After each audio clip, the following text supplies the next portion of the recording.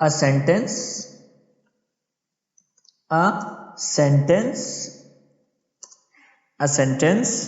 that makes a statement or assertion.